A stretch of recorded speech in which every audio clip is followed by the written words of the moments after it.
So, Buju in Dinaway Magana Dog. Ivy Nin and Dijnaka Jagi Nashimong, Awanakwe Ojibwemong, Gitchi Onigamin and Dunjaba, American Indian Community Housing Organization in Dananoki, and Onigaminsin in Da. Hello, all my relatives. My name is Ivy Vineo. I am a direct descendant of a Grand Portage band of Ojibwe tribal citizen, and I work at the American Indian Community Housing Organization as their cultural program coordinator, amongst other things.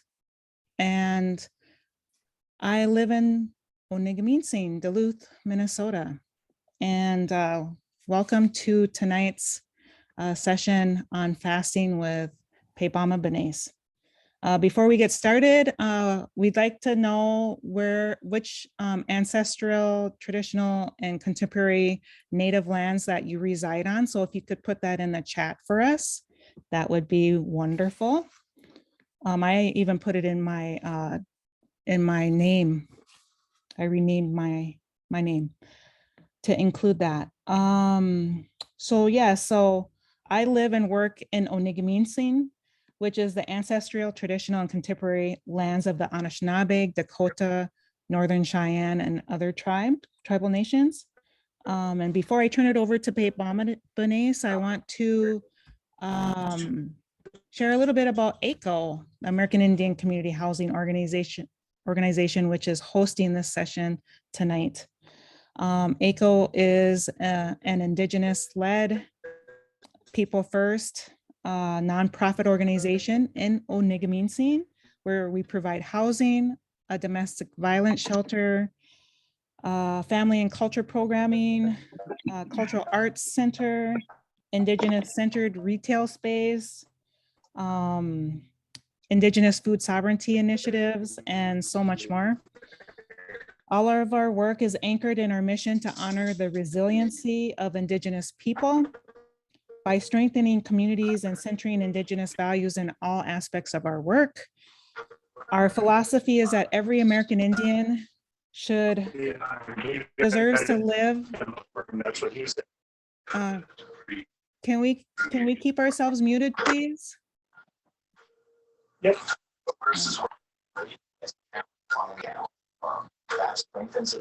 Sorry, Ivy, I muted that person, but they're still have sound coming through. I'm not sure how. All right, so I guess we'll just deal with it. So our AICHO philosophy is that every American Indian person deserves to live in a nonviolent and non-threatening environment and has the right to be treated with dignity and respect. And AICHO is fortunate to have the support of funding agencies like the Minnesota Department of Human Services Behavioral Health Division, who allows us to bring cultural and spiritual knowledge info sharing sessions to our community. Learning more about who we are as Native people fills a void and brings healing. A little bit about Pebaamibines, the man of the hour. Pebaamibines is a retired Ojibwe language and culture professor. He has taught in the American Indian Studies Department at the University of Minnesota. In his retirement, he helps the Native community of Minneapolis with Ojibwe ceremonies and traditions. He currently holds two, not one, but two master's degree and a doctorate of education. He is also a member of the Ojibwe Medicine Society. He is a First Nation member of the Nigigoonsiminikaaning First Nation in Ontario, Canada, and currently resides in Minneapolis, Minnesota with his wife, Laura. He is a published author and has received numerous awards and accolades for his service. I am glad he is here to share his knowledge with us today. Please continue to stay muted and keep your video screens off. There will be time for questions at the end. So if you have questions, you can put them in the chat and I'll be moderating the chat, but we're gonna wait till the end so Pebaamibines can get through his presentation about fasting, and we can maybe even open it up and you can unmute and ask your question as well.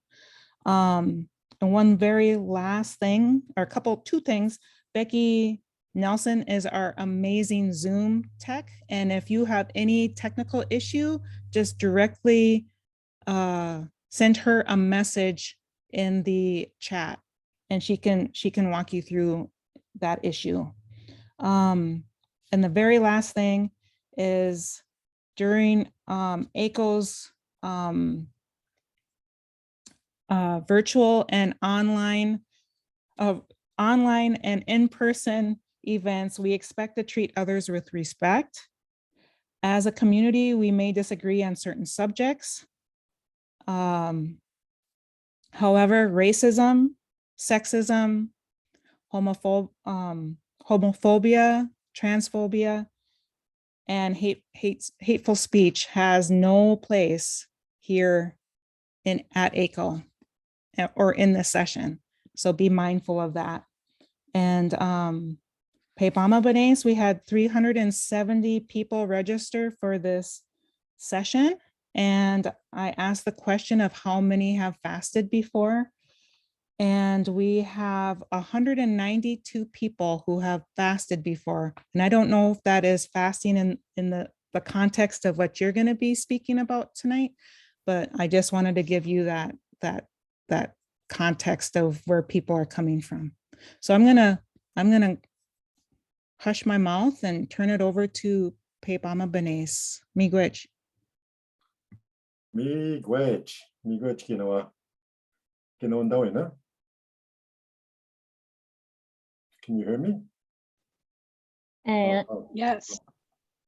Sa Jabab mach tayano manongum Anishinaabeg machina. Pebaamibines indigo niwenitasha indayanan winzoinan. Shwebenes manitugije kijibanimad gekenimigo gaye. Nigigoonsiminikaaning jinikade ishkonigan wenjian. Indayenda maga kabikang nongum. Minoaitasha bishu indotem. Abchinimenwendan gekenimaga on dotem. Misa ewa windamay nagug o nongum. So there was a gathering of 100 elders that said to start every meeting with tobacco, with medicine, prayer, and song. And so if you have smudge or sweetgrass of any kind, go ahead and light it up where you are. And the prayer will be rendered after the song. I've also asked Wapshke Gii'igoshimowin and Tara Houskaa to lead us in the tobacco song. My teacher, Tibasanakwat, was the one that taught me this song. And he said that there are times when you find yourself needing tobacco, but you don't have any. So tobacco, then, he said, you can use this song whenever you find that you don't have any tobacco. Although every self-respecting Anishinaabe ought to have tobacco.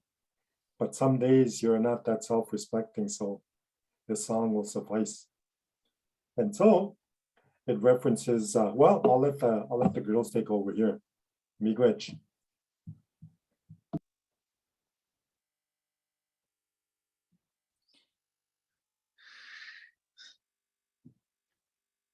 Well, you're going to sing with us, aren't you? Yeah.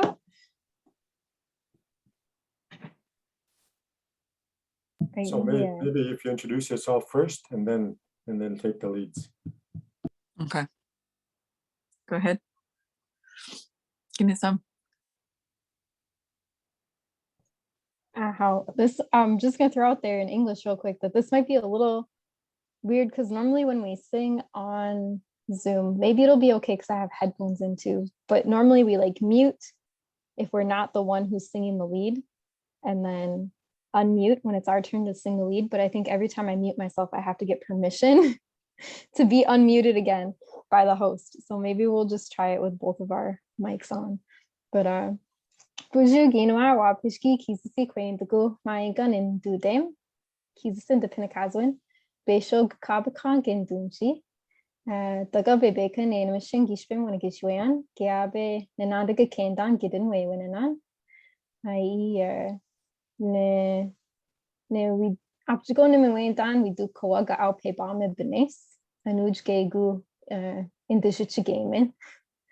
Ai nongom inga nagamomin e u asema nagamon Pebaamibines ingi Gii'igoshimowin e u nagamon. Gin tamtera. Buju ginawa, Jabaway Kwe Dujnakas, Makwa Dudem, Gojing and Dunchaba. Calling you from the shore of Gojing today and looking forward to singing this tobacco song. Ngamajta.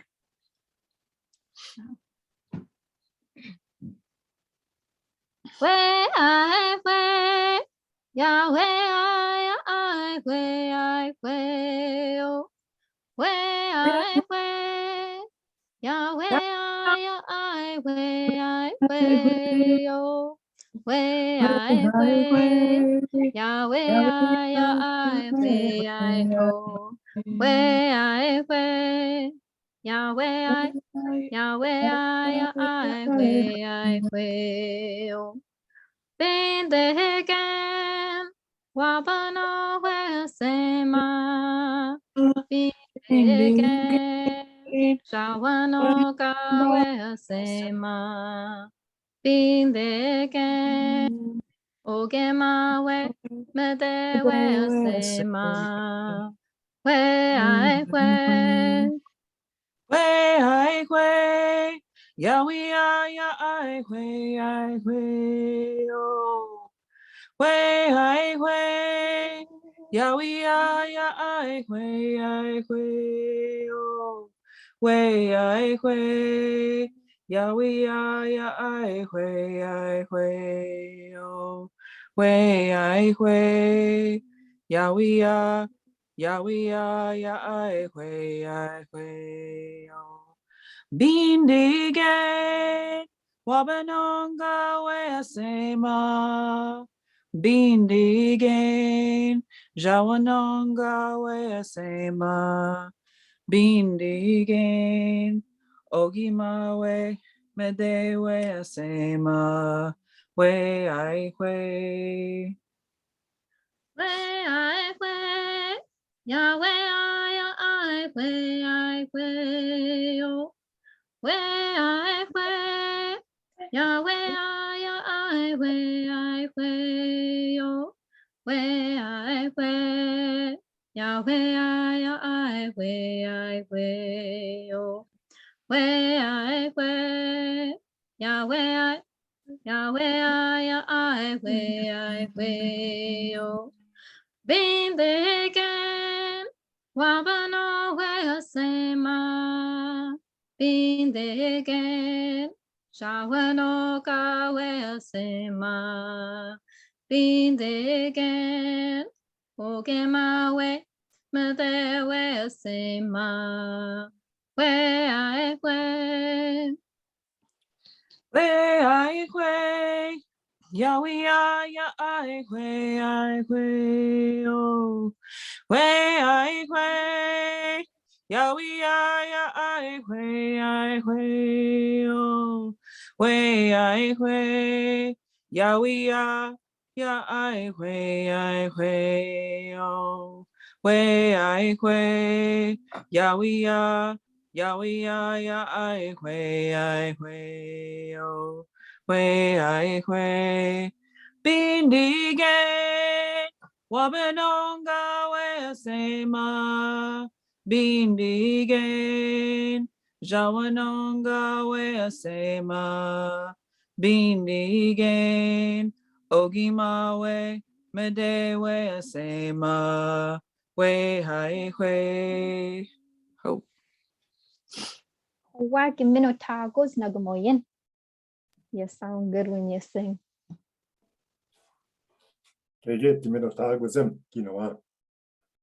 Nashke, Wapske geese is a quake week of which men Giannic no tongue. Giannic no Tomanwa Kituano Umano.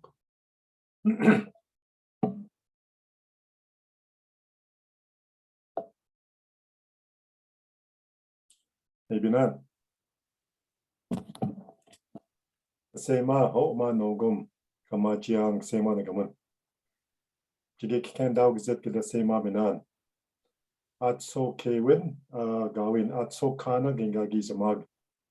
Wenda namak ma wabinong chawanong ngabi anong giyetinong. Ho ma ake libi kang ishpimi itashigaye. Jige kikan daw gizet kita sema minan ho ma nogum. Miigech Gii'igoshimowin in the what the Gii'igoshimowin omanogum. Miigech tego gaye kibi shayego omanogum. Nigagizma gaye kidote miwa minoa Gii'igoonsiminikaaning.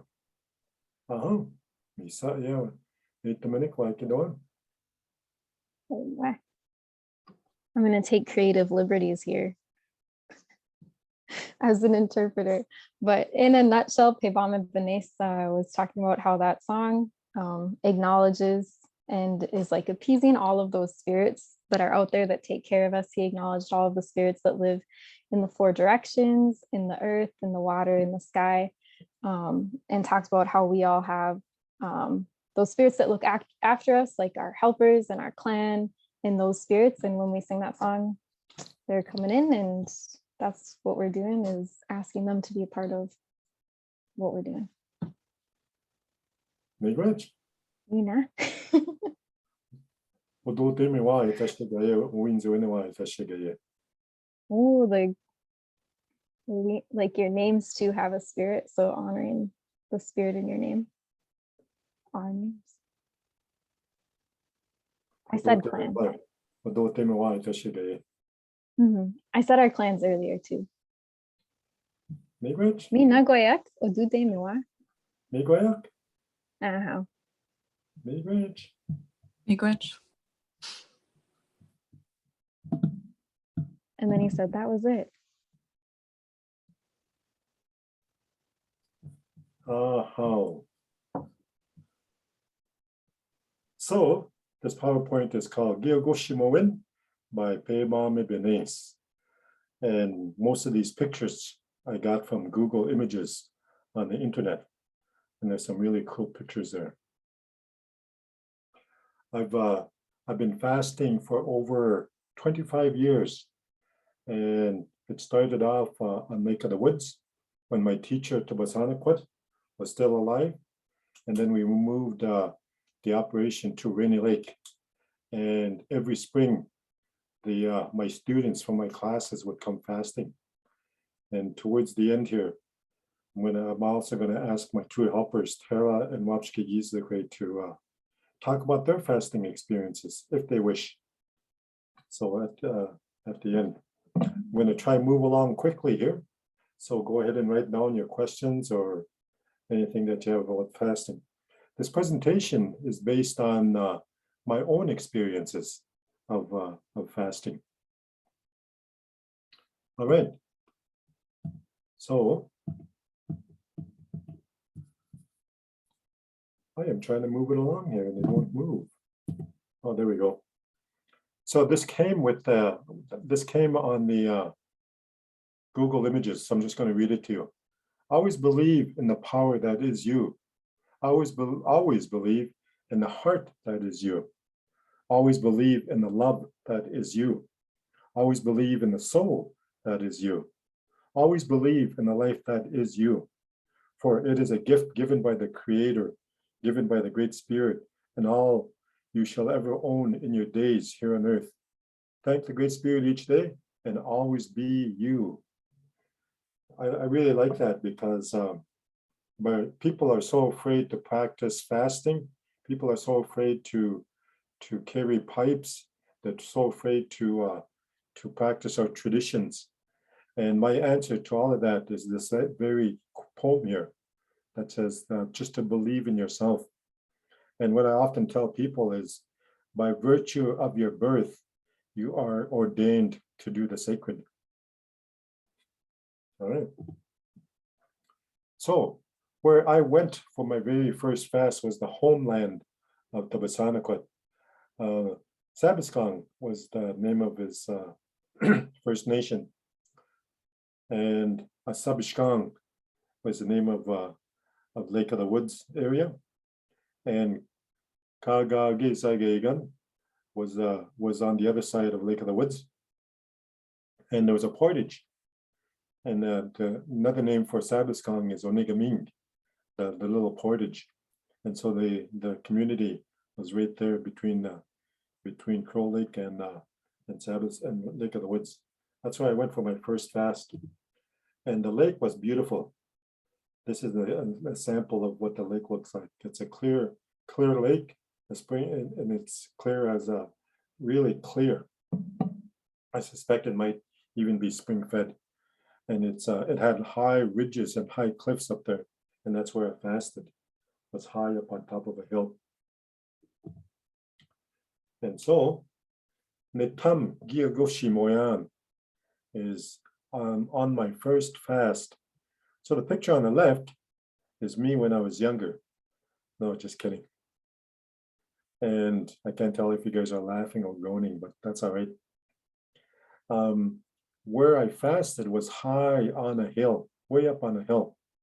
And I could see Pebaamibines coming to check on me. There was a little wee boat I could see down at the bottom of the cliff. And when he got out of the boat, he looked like a little stick person coming out of the boat. And about an hour later, that's how long it took him to get up to where I was sitting. And he set up the altar for me. And what he did on that first fast was he asked me to bring 4 flags with tobacco in there. And the color was red, green, blue, and white. And he also asked me to pick 4 trees that were important in our family as we were growing up. And then he also asked me to bring 4 eagle feathers. And so I did. So I hung up the red tobacco tie on the eastern tree. And I think it was a birch tree, because we use birch for a lot of our firewood. And then in the south, it was a green tobacco tie with green ribbon and eagle feather that was tied to it. And I picked jack pine because we use that for firewood also. And then in the west, it was a color blue for the sky, for the thunder beams, and tobacco tie, a ribbon, and an eagle feather. And it was cedar that I picked for that direction, and I tied it up. In the north, it was a white eagle feather that I picked, and it was the color white, a white tobacco tie also. And that's the tree. I forget. I think it was spruce that I picked for that one. I remember building a log cabin with my father out of a spruce tree, so I picked that. And so that was my area that it was covered. He had me pick a lot of cedar also, and I made a little nest for myself, and I slept on that cedar for the duration of the 4 days. And we made a little altar, and I didn't have a pipe at the time, so he let me borrow his pipe, and that pipe had to be smoked 4 times a day. And first thing in the morning at sunrise, noon, sunset, and midnight. Now it's pretty easy to know when sunrise and sunset is, but when do you know it? When do you know when it is noon? And the Pebaamibines said, "Watch the birds; they all start chirping all at once, at around midday. That's when you're going to smoke your pipe." And then at night, the constellations. He said, "Study the constellations and see them where they move." And so I've learned that those are power times of the day. And when we doctor each other, we use those times of the day to doctor ourselves and drink our medicines. And so I was gifted with a sweat lodge and also with a pipe at after we broke the fast. And I now understood what those colors were for, and those eagle feathers, they were to be tied up inside the sweat, and a reminder of where I got my teachings from. And the sweat, when we built it, was facing the direction of my deceased father. He came to my fast when Tabasanakot finished touching every item that's on there, there was a lady that was with us, and she was learning these ways. And as soon as he touched the last, he called the cedar pole, he called it a signifier. And so when he touched the pipe to the last the signifier, then the lady felt a big rush of a spirit come in, and here it was my father, my deceased father. So he gifted me with the pipe and also with the sweat lodge. And so that's where a lot of my teachings come from.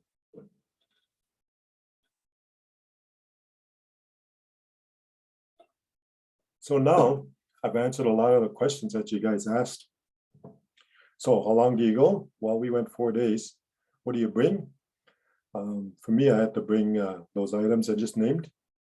And he brought medicine to me on the 3rd day.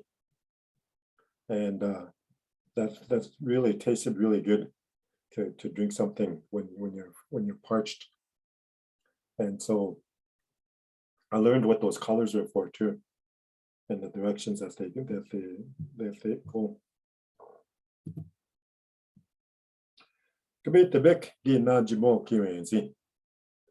One of the things that he allowed me to do, he said, on the last night, you can ask family members to come in.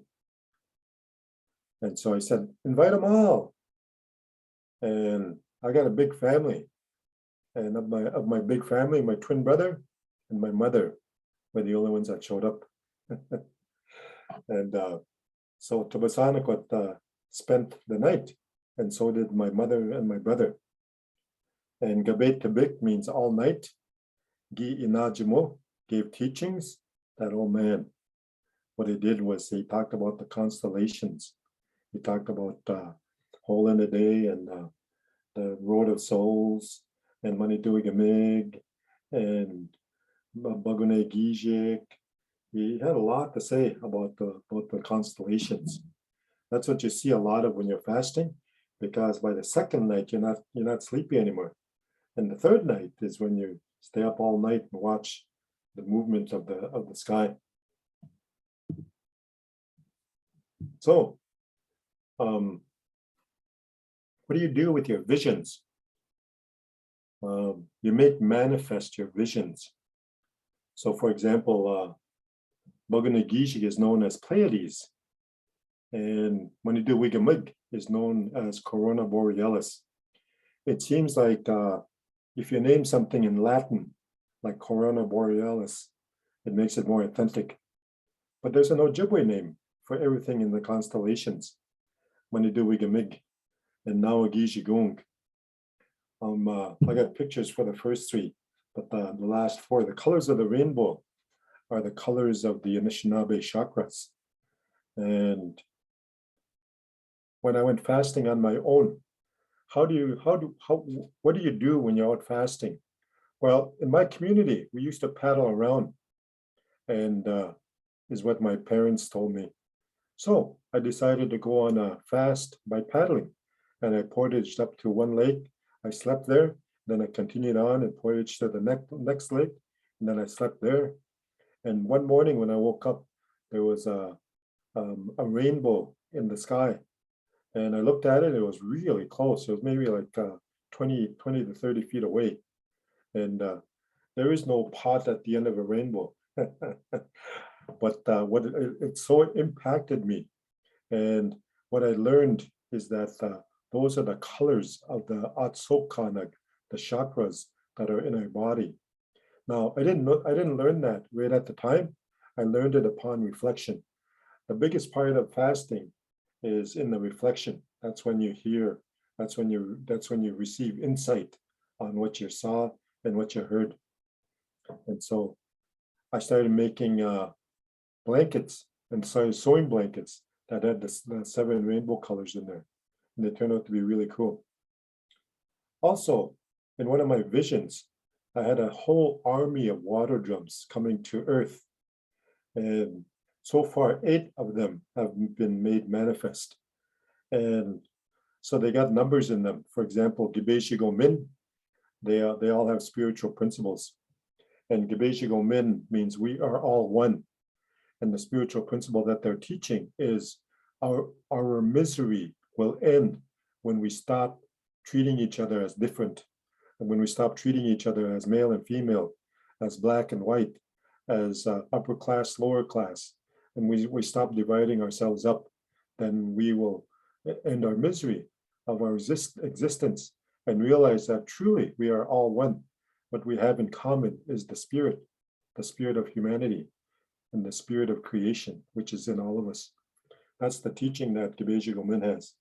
Nigigoonsiminikaaning is the one who stands in two worlds. And so he talks about, his teaching is about the divine dichotomy, that two opposites can exist in the same place at once. And that water drum is being carried now by Meyers. And the sing has 3 rings around the bottom, and he represents the triune of life. A simple example would be like,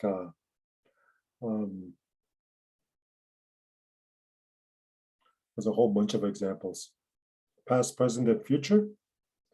Well, Christianity has an example with God the Son, God the Father, God the Holy Ghost. That's the triune that most people understand.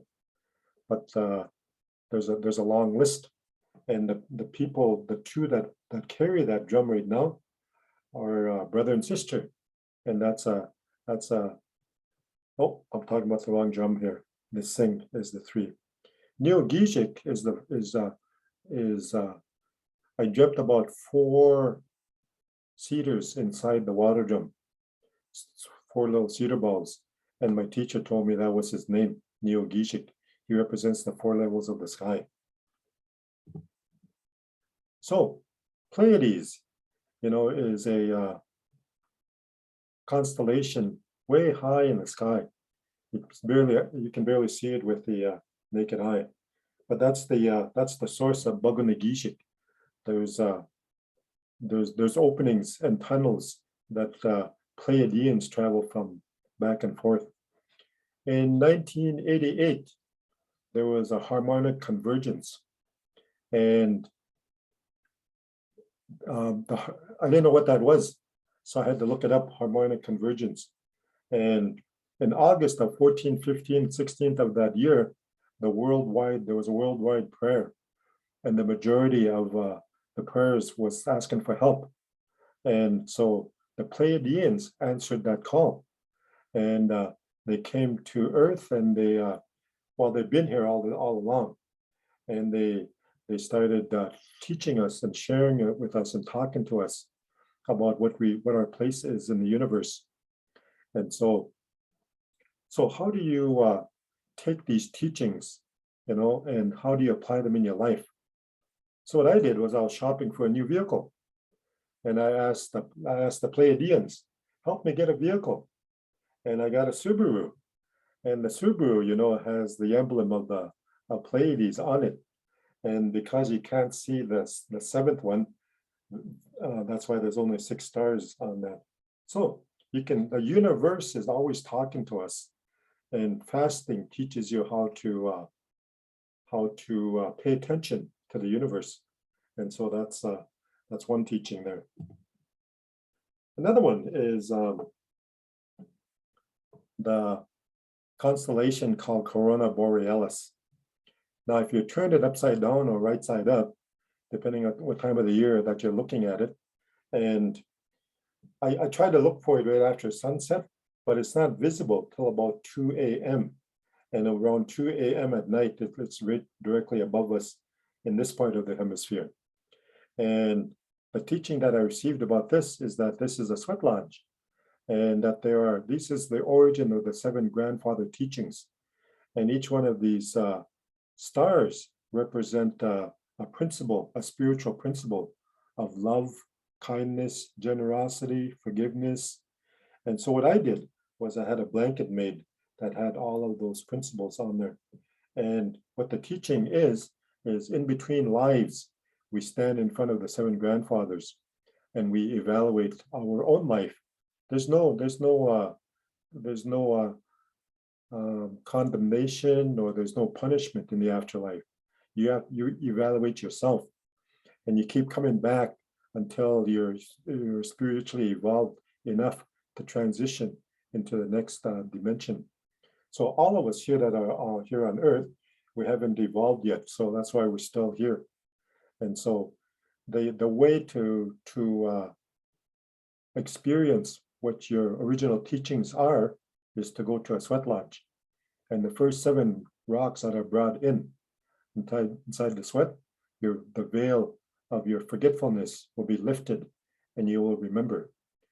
We all already know our teachings. We just have to remember them. And that's what this constellation has been teaching me.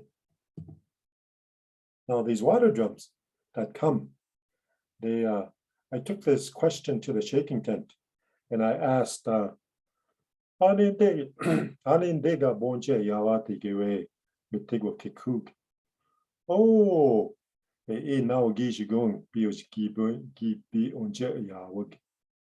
I asked the spirit at the shaken tent, where do these water drums come from? And the answer that I received was from the center of the universe. And so the star represents where these water drums are from. They traveled at the speed of thought through here on Earth, and they're here to uplift humanity. So that was another teaching.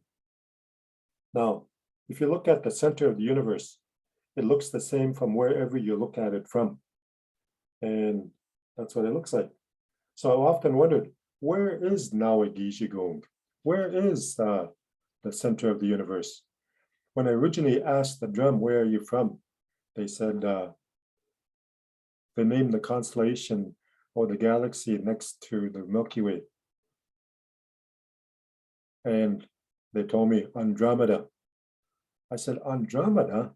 I don't even know where that is. And so that's why I went to Shaken Tent. And here it was the center of the universe. That was the answer. So I've often wondered if Andromeda is the center of the universe. Makes these teachings, they give you a lot of food for thought. So how long is the fast? We try and see at least 4 sunrises. That's how we gauge our fast.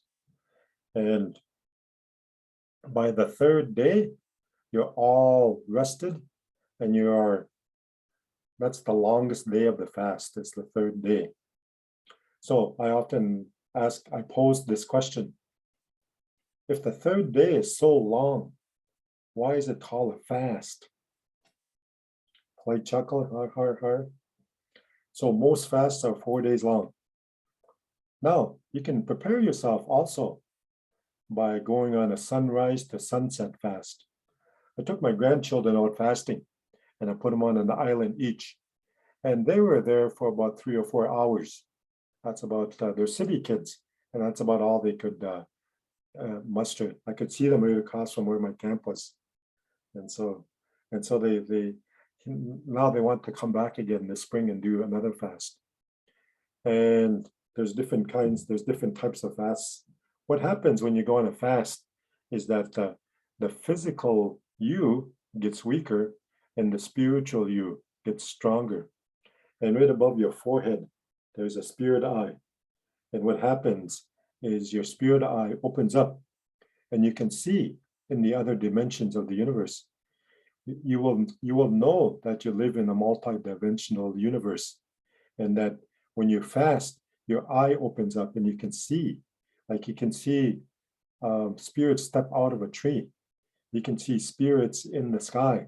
You can actually see the wind, and you can you have a lot of insight about a lot of things that you can see. So your spiritual eye is open, and that's what induces visions, and that's what the purpose is. Also to cleanse your body. So one of the questions is, can you drink while you're out fasting, during a fast? So it says you can drink rainwater during a fast, so pray for rain. That's what I did when I was fasting. It started raining, and then instead of being upset about it, I was so happy. And here I am crawling around in a rock, and I'm just going, and just slurping up every little bit of water that I could see. And I was so happy that it was raining. my mother gives a teaching about the eagle. The eagle can see long distance because he drinks rainwater. Like that, wow, miziwe inabe, wasa inabe, miigech. So who can fast? Anybody can fast. Puberty fast is a good one. The berry fast is another one. And you can fast at any age. So what is the purpose of fasting? The purpose of fasting is to find out who your spirit helpers are, also to find out what your direction is in your life. I've known people that went out fasting to find out what their clan was. And then when they came back, they said they were visited by this one spirit. And we told them, well, that's your clan, because that was the purpose of your fast, was to go and seek what your clan was. So to receive clarity in your life, that's the main purpose of fasting. So every culture of the world have spirit guides, and this picture here kind of depicted all of the guides of the universe.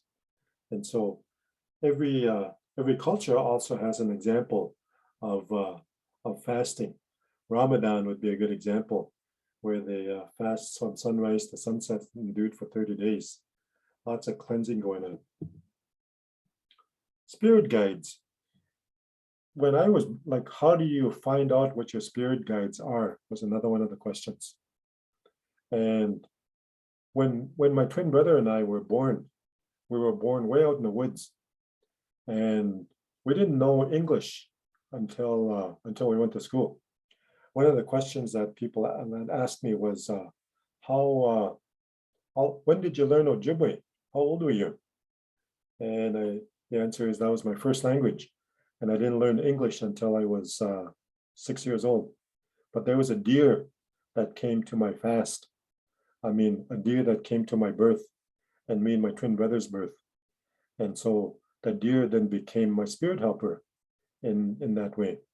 And then my father gave all of us Thunderbird names. So a Thunderbird then became my spirit helper also. And then when you go through Midewin, there's animals in there that are guiding you. I'm not privy to speaking about the spirits in Midewin though. You got to be in the lodge to talk about some of that stuff. So helpers can come in many forms. Fasting is one of them. Here's a good picture of a lady and her spirit helper. So that was a cool picture. Even Disney depicts this idea of spirit helpers. There was this one caught my eye because I was, and spirit helpers can come anytime. I was sleeping on an island called Gii'igoshimowin, and I was there with my wife.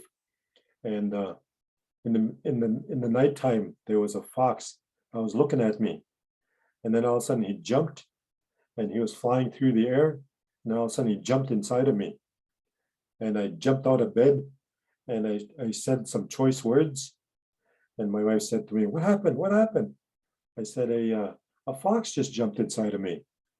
And she said, "Yeah, right, go back to sleep."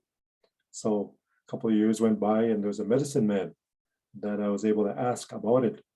And he lives inside of me, that fox. And that's the first name that I ever gave somebody, was Wagush, as their Indian name. So here's another way to connect with your spirit helpers. Every time you eat, say this prayer. And it goes like this. Miigech ad so kandag ka ganawin minigwa. Wisinig kay ginawa why danjigeang oma kabegijik. Thank you, spirit helpers that look after us. Partake of this food that we're about to eat for all of today. So what happens is when you pray over your food before you eat it, your spirit, you attract the attention of the spirit helpers. And depending on how sincere you are, they come closer and closer and closer. And depending on your sincerity, then they jump into your life. and they help you with everything and anything that you want. And so they will help you attain and get whatever it is that you're praying about. And that's their only job, is to help you with that. So this would be a good prayer to initiate for yourself and say regularly to get your helpers to help you. So puberty fast is one of the most common forms of fasting. And here's a picture of a little boy who has a porcupine as his helper. Maybe a porcupine is his clan, or maybe that's his name. Anyways, that's the helper that appeared. And that's how I interpret this picture.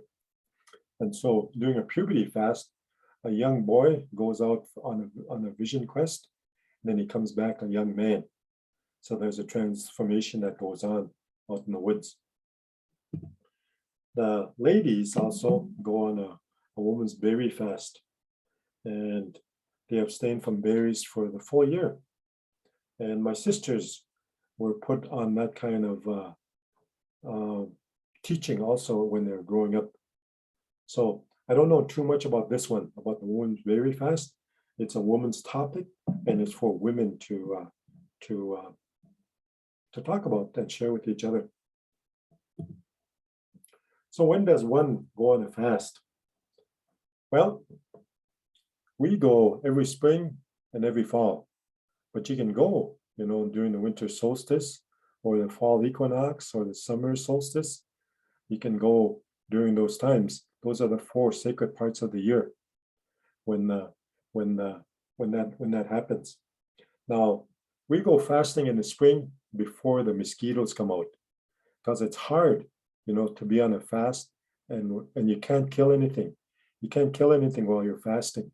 So you want to go out before the wood ticks and before the mosquitoes come out. There's one story that one of our elders in our community talked about. Said this guy went fasting, and he went late, and the mosquitoes were eating him up, and he knew that he couldn't or shouldn't kill any of them. And finally, he just gave up. He said, "All right, eat me then. Yeah, I'm yours." And he laid there, and then they filled themselves up with blood, and then they gifted him with the power of doctoring, and he got his gift of healing from the mosquito because he gave up his will, and that's what the mosquito gave to him in return. My father used to allow you to, if you don't want the mosquitoes to bother you, the first one that lands on you, let him have his fill. And that's the way, that was his mosquito repellent. How or when is it proper to share a vision? So when you have finished reflecting on it, so when you take the time to reflect on your vision, you're letting it grow to maturity. You're letting it grow. Usually the age limit was from 0 to 50. That's when you ponder all of life's questions. And then from 50 to 100, that's when you can start sharing your visions. When people talk about their visions, they say, "Meyers, I had this dream a long time ago." So when they say that, then they know that they let the dream run full fruition. They let it run to its full cycle. Then what you do is you make manifest your vision, whatever it is. You can make it into a blanket, or you're gifted by giving Indian names. So you go and give Indian names to people. You're gifted to whatever your gift is, you make manifest your vision. So when we are out fasting, we usually have a 4-day reflection period. If you can commit to 12 days, where 4 days of preparation, 4 days of fasting, and 4 days of reflection. During the 4 days of preparation, we usually bring elders out to the camp, and we have them share their experiences about fasting. And then we visit the camp wherever they're going to be fasting, and they prepare their nest, they prepare their cedar. But a lot of people come the night before, the night when we have a sweat. Your vision is always about how you can be of service to humanity. So whatever your gift is, it's for the well-being of the people. That's why you're given that vision. So your vision will become stronger the more you use it for the good of humanity. Well, the opposite will happen too. If you use your vision, will get weaker if you use it for personal gain, or if you use it to harm others. Whatever you do to people always comes back to you. So whenever you receive power, you should do it for the good and the health and the well-being, and it'll continue to grow. So one of the questions that people said, can you come to our community and teach us about fasting? And so the answer right there is, come to me. So I do that also with doctoring that I do. If I answered every call to go everywhere, my wife would probably forget who I was. So I tell people, I'm doing a ceremony at this time, you can come there. Or we're going to be fasting. Now that I'm retired, I usually put the month of May for fasting. And so Nigigoonsiminikaaning First Nation is where we do our fasting. And it's a really cool place because there's an inlet over there that's blocked off, and there's no boat traffic allowed until the middle of June. And so the island, everybody gets an island, and there's lots of islands over there. There's lots of islands. So everybody that comes out fasting gets an island. And so instead of me coming to you, you come to me, and it works better that way also. I've also stopped planning people's rides. You know, hey, you can ride with this one, and then they can catch up to you there and ride together. So I do all of this organizing, and then come the day of the fast, I get a call.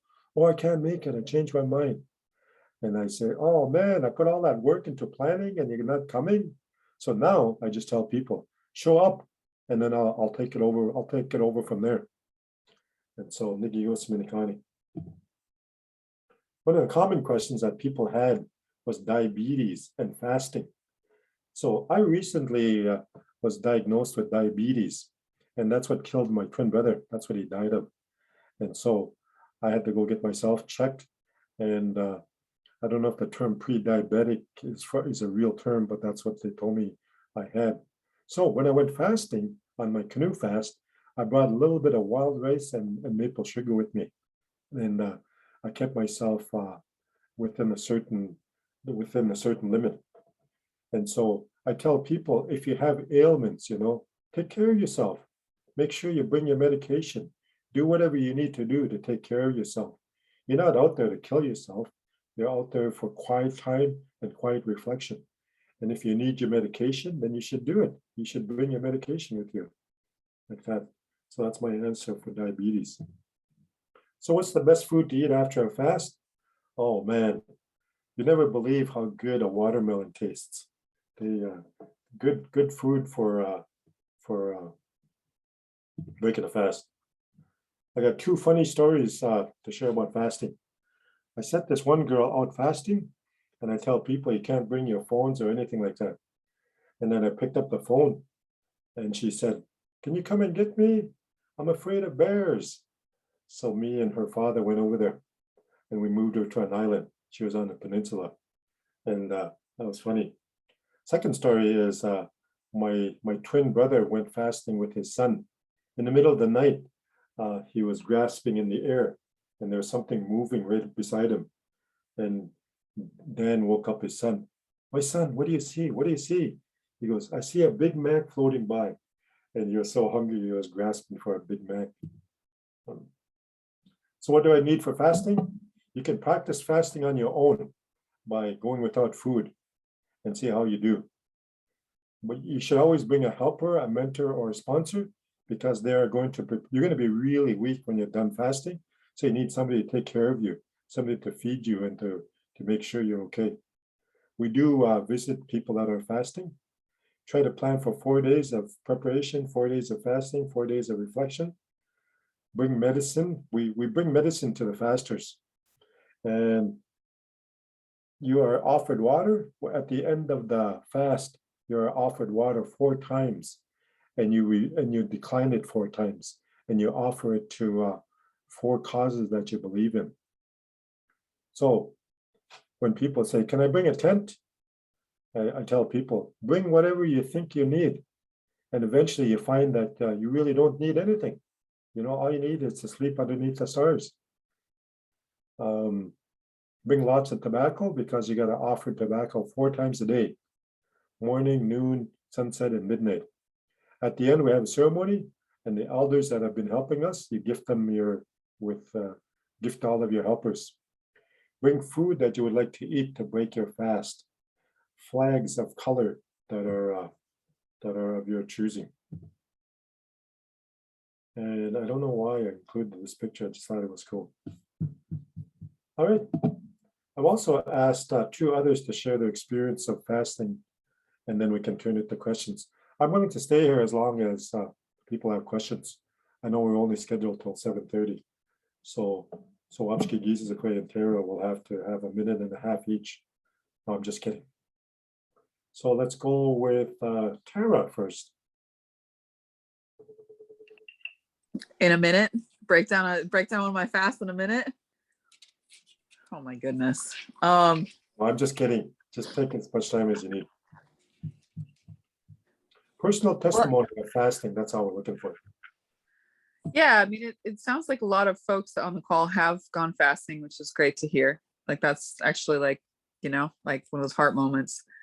It's good to hear our people are out taking that time with themselves and internally reflecting and practicing what our ancestors passed down for us. Trying to think of a good fasting experience to share. Or maybe just like some thoughts. I think that 3rd day is really usually the longest. I agree with that for sure. It's like when you're just like, I mean, you're starting to get real weak and you're thirsty still. You're not really hungry. I mean, like, I lose my hunger after like the 2nd night. But that is a long day, but it's also like, I feel like it's also a day that you pay really close attention to. And you start to really see in a different way. I was just writing about a fast actually. That's a good tip that you shared with me, Pebaamibines, was to like keep writing sometimes. You know, some people write while they're out there. And I was thinking about how up here on the islands where we fast, by that 3rd day, like those lichens that are on the rocks, I think you start to become so thoughtful that you're like thinking about, at least I would sit there and think about their lives and like what they've seen, how they've grown, and the people who've been there before me, and the animals that have been there, and like who's eaten them and who's thrown them into the water, and just like their story, you know, like you start thinking about those things in a very different way, and you start feeling like, I feel like I'm like in the web of life in a very like physical way. Like you're like, everything's kind of slowed down and you're not so much in this westernized square world, but you're back to where we really are, you know, and like where our hearts are and where our spirits are. And you're in this really clear space where like all the noise of each other kind of like fades down a little bit, and stop thinking about all those worries so much. You know, your mind is kind of run around for like 2 nights, and so like it's more just you're thinking about your body and like the things around you, your environment, and what's really close, and you feel really present. I always feel really present when I fast. And it just like, I don't know, I don't really think there's anything like that experience. I also Sundance, and I think that fasting is actually much harder. Sundance, there's so much going on around you, and there's other energy to pull from and other people to see, and you've got like this very clear kind of, you know when it's going to start and when it's going to end. Fasting is very different. You're by yourself, and you can go through all kinds of different emotions like loneliness and feeling stir crazy and feeling weak, feeling strong, feeling so many things, feeling disappointed in yourself, feeling like, you know, I could have done that better, and like it turns over in your head and over and over. But then maybe the next day you wake up and you had a different dream and you feel like, wow, I wonder why those ducks are sitting in that space right now. Like what are they here for? and really noticing and paying attention really closely to nature. I mean, I think that's the biggest gift that I've gotten out of fasting, beyond like getting clarity on certain things, like those questions you ask, like you were talking about, what's my plan or something like that. You go out with a question in mind. Sometimes I've gotten answers to those questions, but other times, like, I feel like even if I didn't get a I didn't get a clear answer to something I was asking, I've always gotten this really intense connection with nature, and with being observant of what's around you, and slowing down and really noticing that, instead of being like so in our worlds. And I'm also bear clan, so like, I mean, I kind of keep my nose down anyway as it is, but I think that that's a really powerful gift that fasting brings. And yeah, I'll leave it at that. It's a beautiful thing. Miigech. Miigech, Tara.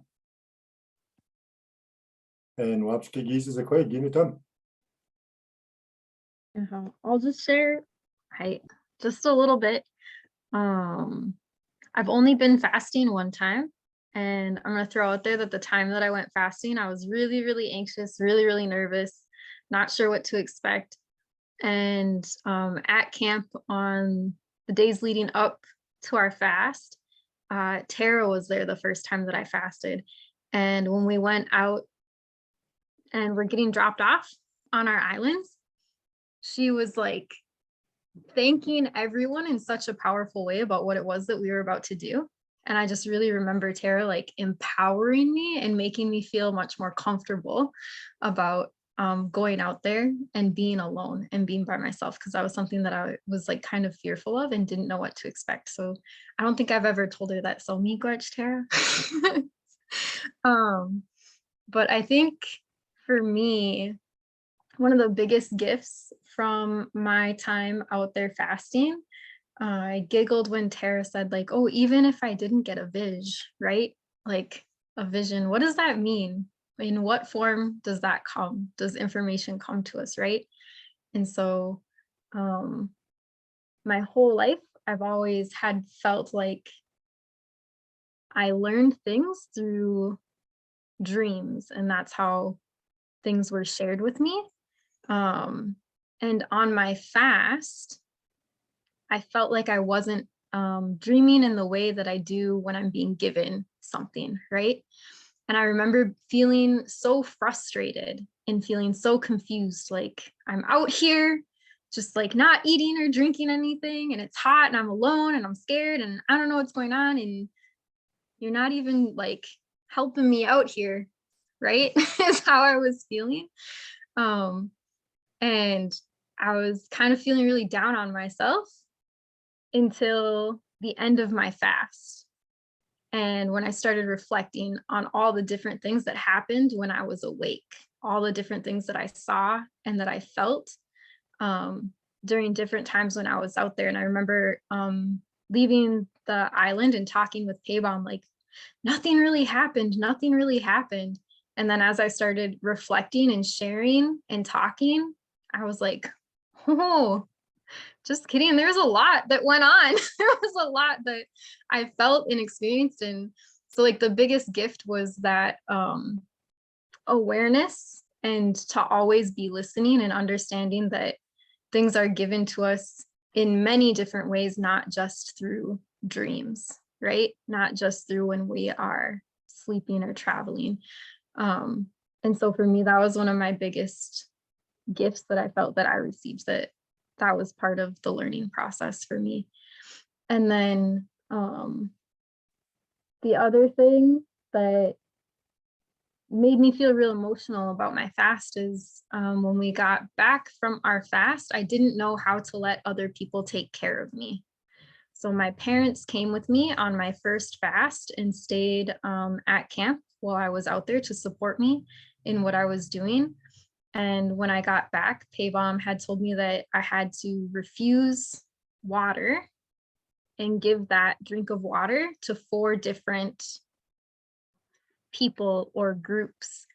And my mom was the one who was offering me that water, and turning down that water and that food was like, became really emotional. I just started crying. And then when Pebaam said like I wasn't allowed to cook for myself, and I wasn't like, I shouldn't make my own plate, like having my mom and my dad like make a plate for me and take care of me was just a really interesting experience, because I typically don't like to let other people take care of me. I'm normally the one doing the caretaking.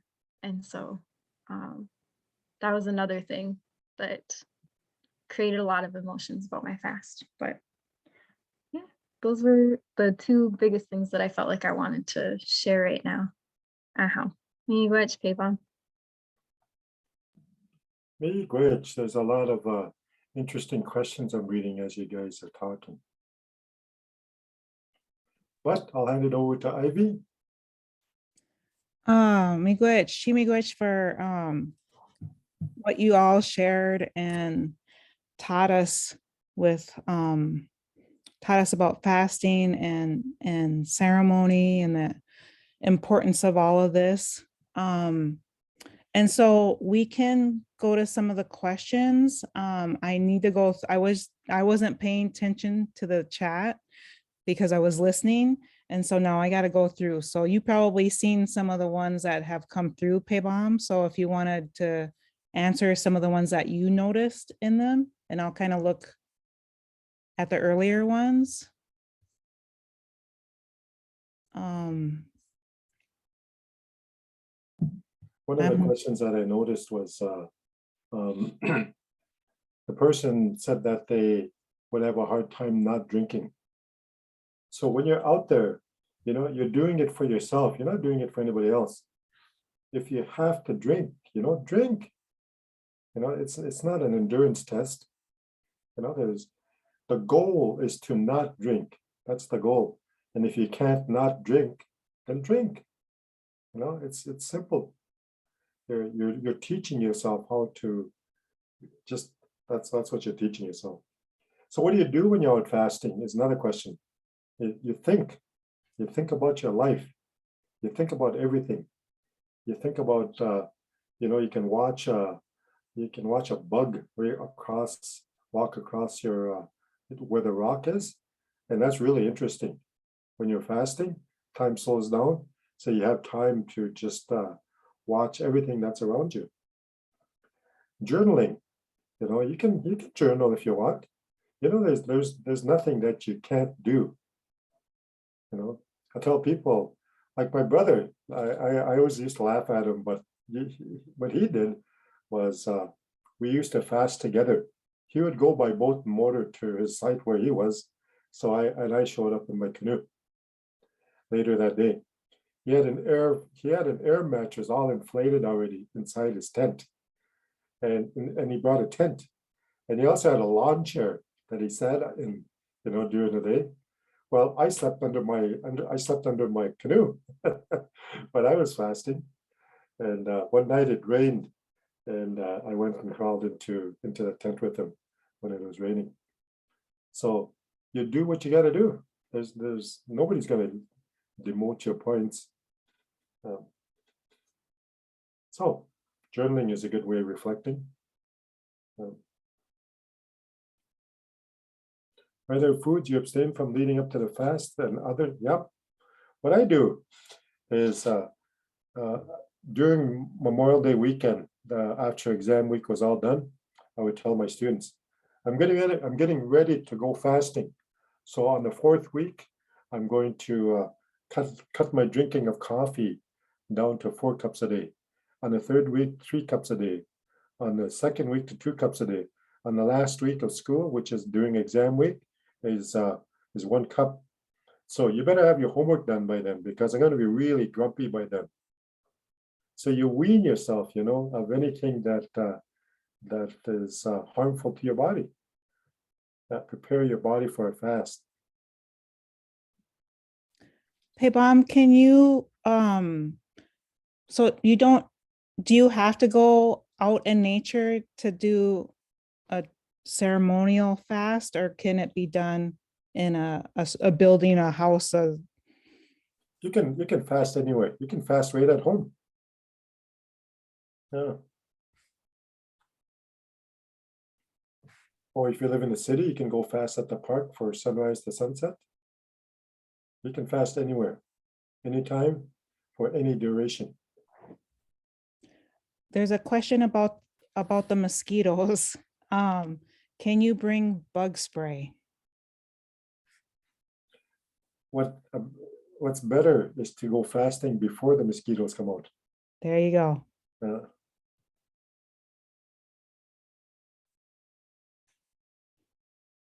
So I just kind of have something like stewing in my head about like, so there's like a 79-year-old on here that hasn't fasted before.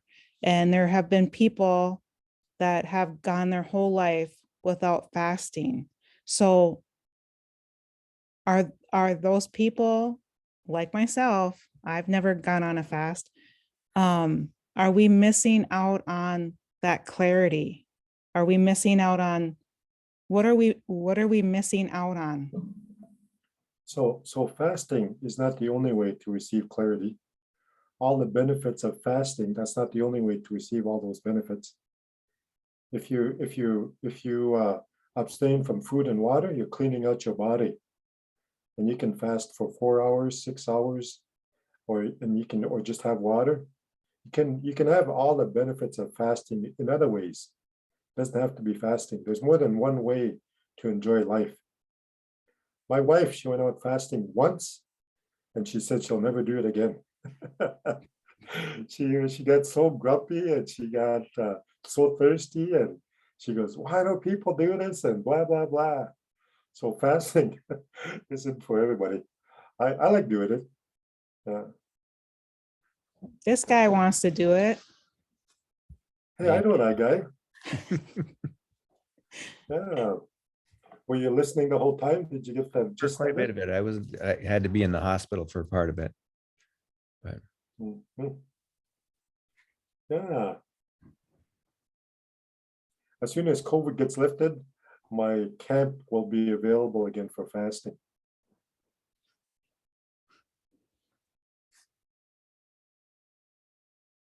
So you said that you won't go to people, that people should come to you. So people that are on this call that are now, they're like, I want to fast and I want to fast with Pebaam. How do they get in touch with you? Well, what I'm going to do is I'm going to have them talk to you. Okay. You can be my handler. All right. I can do that. I'm good at that. Yeah. And you can coordinate all of those. Okay. But I'm not going to coordinate the rides. Nope. Yeah, I've learned that lesson too. Yes. Just give them the coordinates of where to show up, and then I'll take it from there. All right. Okay, we'll do that. And I will be sending out an email after this session is done with the recording of this session and also with the survey. So please fill out that survey so I can give some feedback to Pebaam and to our funders about what you found impactful, what you learned about this session, and what you plan to do with this new information if it's new to you. So I will do that tonight. So be on the lookout for that. If you are having trouble about fasting on your own, try and have somebody, a sponsor, have somebody help you. Don't try this at home alone.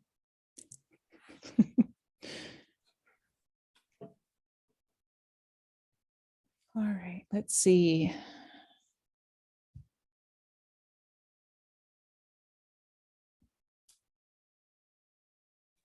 You can get the cedar from anywhere. You can get the cedar from your homeland and bring it to your fast, or you can pick it right there and set it up right there. You talk about why using cedar, why someone would put cedar down when they're fasting. Cedar is one of the natural medicine. It's a purifier. and it purifies your connection to Mother Earth. So when you lay on the cedar, you're opening up channels and you're opening up connections to the earth, so that the spirits that are traveling in the earth can come to you in your dreams through cedar. And that's what cedar. Cedar has a lot of medicinal power. You can brew it into a tea. You can use it for the sweat. You can ask your sponsor to make your cedar tea when you're ready to break your fast. It has a lot of medicinal property to it. And you're not limited to that. You can use balsam fir. You know, that balsam fir smells really good when you sleep on it. You can also use white pine. The needles of white pine are really soft. Or you can just use nothing at all and lay on the ground.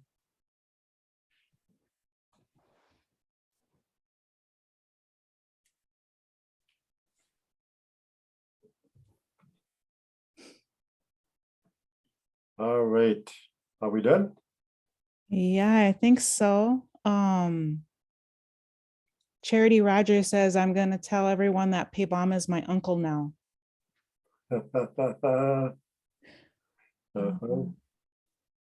Yeah, so Thank you for using the term uncle instead of grandfather.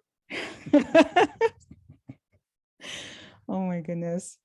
Yeah, so AICHO miigech, Pebaamibines, Tara, Mindy, for that beautiful song and for the beautiful lessons again, and for sharing time with us tonight. We're getting a lot of miigeches and all of that, and I've already got a direct message from somebody that wants to connect with you, Pebaam, so I will try to make that happen. So I'm going to close out this session, and miigech to everyone that showed up tonight, and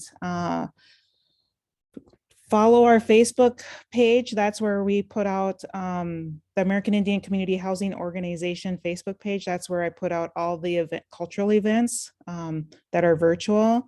We also do a 8-week Gii'igoshimowin language table with Ricky Defoe from Fond du Lac. And we're doing that. We're in session right now. So we'll be in a couple weeks putting registration out again about that. So just follow that page, and we put everything on that page about what we're doing. So please join us for any and all of those things. And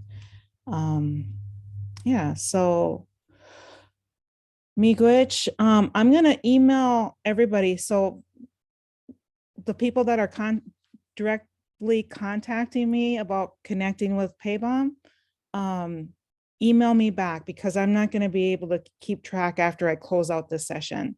So just email me back after I email you with the recording and the survey. All right. Miigech, and take care, be safe. COVID is still out there.